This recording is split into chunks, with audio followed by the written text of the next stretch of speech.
개막식이 끝난 직후 민주당 이재명 후보는 문화를 탐하지 말라는 글을 SNS에 올렸습니다. 이 후보는 우리나라 자존심이 심각하게 훼손됐다며 중국 정부가 답하라고 요구했습니다.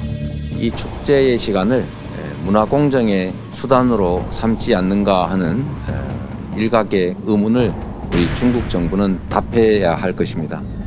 민주당에선 중국에 할 말은 해야 한다는 주장도 나왔는데 문재인 정부 친중 노선이 다가오는 대선에서 이 후보에게 불리하게 작용하는 걸 우려하고 있다는 분석입니다.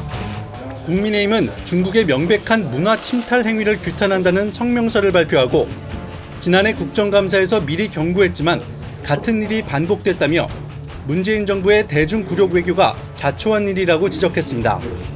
윤 후보는 고구려를 중국 역사에 편입하려는 동북공정을 거론하며 중국을 비판했습니다. 고구려와 발해는 대한민국의 그 자랑스럽고 찬란한 역사입니다. 남의 것이 아니에요.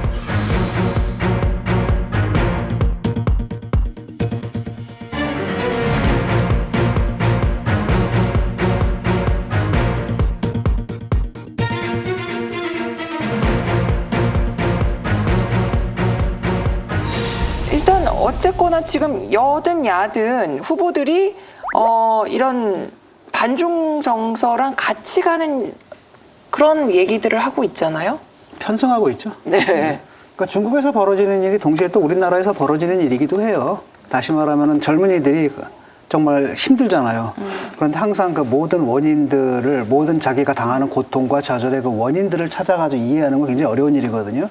그런데 간단하게 쟤 때문이야. 그러니까 원인 대신에 범인을 찾는 거란 말이죠. 그 다음에 정치권에서는 그걸 또 이용을 해먹어요. 그러니까 책임 있는 정치인이라면 그건 옳지 않다라고 얘기를 해야 되는데 그게 아니라 일단 당장 표를 얻어야 되니까 다 숟가락을 얻는 거죠, 뭐. 근데 이제 문제는 선거 끝났을 때 그 후유증이라는 게 남는 거고 라고 한다면 사실 정말 허구적인 이유 때문에 두 나라의 젊은이들이 서로 적대할 이유가 없고 어떻게 보면 연대를 해야 될 상황인데 서로 욕하거나 이런 상황이 남을까 봐 저는 그게 걱정이에요.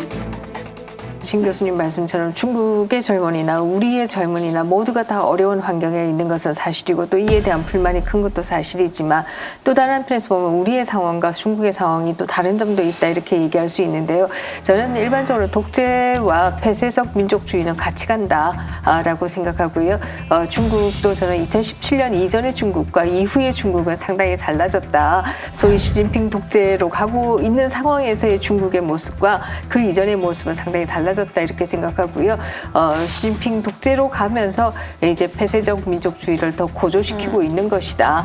대표적으로 세계의 젊은이들의 분노를 많이 일으키는 사건이라고 한다면 위구르족에 대한 탄압 얘기할 수 있고요.